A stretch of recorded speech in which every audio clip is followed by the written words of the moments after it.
來看這南部落大雨，是毋是落甲鄉親攏真習慣？你看這是高雄左營一處宮廟咧辦平安宴啊，但是大雨落甲冰冰冰冰，大家遊玩繼續食，所以大家咧笑講啊，這就正港的食飯配下水湯啊。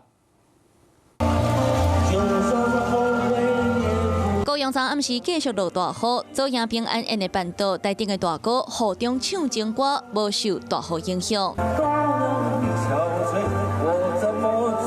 唱歌真有感情，閣落雨是真有氣氛。不過這大雨是落袂停，鏡頭向倒邊，雨水沿邊啊流落來，紅講是真正的流水式。過來看到佇咧三邊區的文藻大學，今仔日日時短時間的落大雨，造成校園積水。排水溝啊一直咧出雨水，積水的管道大概到骹目。學生講聲笑講，這是文藻水樂園，食飯閣有浸腳的服務。鏡頭來到鳥情。林美路頂當地排水一時間是未復排，路面嘛開始咧淹水。民眾怨嘆，鳥情的積溫嘛咧起啊，淹水的問題永遠未解決，那落大雨就會淹水。